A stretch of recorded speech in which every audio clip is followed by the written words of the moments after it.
Dans notre credo, nous affirmons que nous croyons en la résurrection de la chair. Qu'est-ce que cela signifie? On connaît le chef-d'œuvre de Marcel Pagnol, Manon des Sources. Dans ce roman, il est question de Baptistine. Depuis que son mari est mort, Giuseppe, le bûcheron, depuis que Jean de Florette est mort, les trois femmes vivent ensemble à la grotte du Plantier. Donc Manon et sa maman, et puis Baptistine. Un jour, Baptistine descend au cimetière du village des Bastides où a été enterré Giuseppe, son bûcheron de mari. Et elle découvre avec horreur qu'on a déplacé son corps. Elle arrive devant Casimir, le fossoyeur. Elle criait toujours, raconte Pagnol, la figure convulsée de rage et mouillée de larmes, en montrant son poing à Casimir qui expliqua rapidement le drame.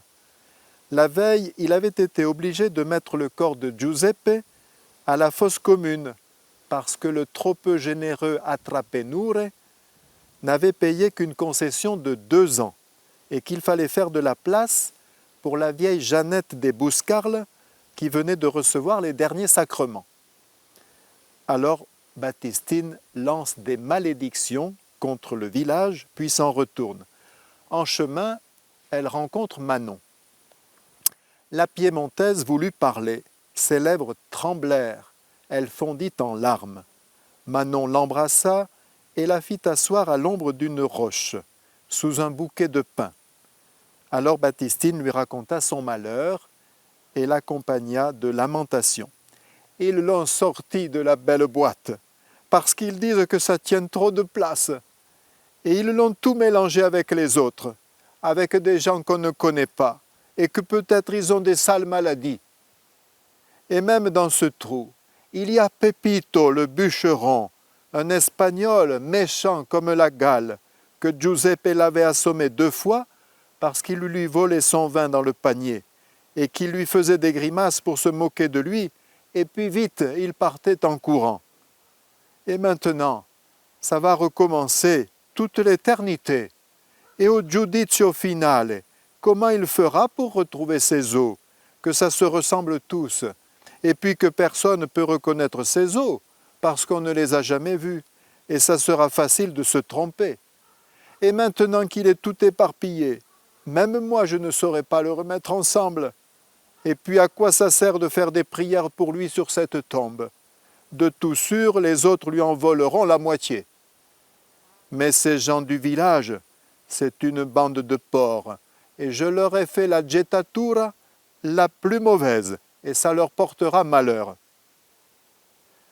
Manon la consola de son mieux, en lui disant que pour le giudizio finale, la Madone arrangerait tout et qu'elle reverrait certainement son Giuseppe tout entier. Manon des Sources a raison. Nous pouvons rassurer Baptistine. Il faut se rappeler plusieurs petites choses. La résurrection de la chair, ça n'est pas la simple réanimation du cadavre. Deuxièmement, ce n'est pas non plus la simple immortalité de l'âme sans que le corps ne participe à ce salut. Et c'est encore moins la réincarnation qui ferait qu'on retrouverait une autre existence, mais toujours dans l'espace et dans le temps. Les théologiens font remarquer que nous ne parlons pas de la résurrection de la viande, mais de la chair, ce qui est un peu différent. La chair, c'est au sens de saint Paul, qui parle ainsi de notre humanité concrète. Le corps, ce ne sont pas que des composantes physiques, mais c'est notre personne, en fait. Nous sommes notre corps. Il vaut mieux dire cela que nous avons un corps. C'est notre personne qui est capable d'entrer en relation avec la nature, avec les autres, avec Dieu, avec nous-mêmes. Au fond, notre corps emmagasine tout ce qui nous construit à travers nos 5 sens. Nous sommes un peu, beaucoup même, ce que nous voyons. Nous sommes ce que nous entendons. Nous sommes ce que nous humons par notre odorat. Nous sommes ce que nous touchons. Nous sommes ce que nous savourons. C'est tout cela qui fait notre corps. Et ce qui nous permet la communication, la relation avec les autres, eh bien tout cela perdurera. Bien sûr, la seule expérience que nous ayons de la résurrection des corps, c'est la résurrection même de Jésus.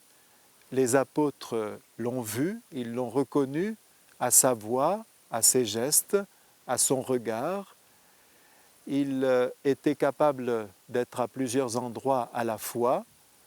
Il a mangé devant eux, puisque pour succéder à Judas, on a choisi parmi ceux qui avaient mangé et bu avec lui après sa résurrection, pour leur dire qu'il n'était pas un fantôme, qu'un simple esprit. Mais croire en la résurrection des corps, c'est dire que Dieu ne nous donnera pas qu'une existence éthérée, désincarnée, vaporeuse, mais une existence transfigurée. À l'heure actuelle se pose un problème que l'on peut dire ainsi. Notre culture insiste beaucoup sur deux des trois aspects de notre vie. Elle insiste beaucoup sur le corps, ce corps qu'il faut bichonner de mille façons, lui faire du sport, lui assurer un certain bien-être, bien le nourrir, etc., etc. Très bien. Notre mental, deuxième dimension, il faut aussi travailler notre relationnel, découvrir quelle est notre forme d'intelligence et la cultiver. Il faut travailler notre communication verbale, notre communication non verbale, notre communication non violente, très bien. Mais qui aujourd'hui parle de l'âme? Qui parle de la vie intérieure? Qui parle de la vie spirituelle?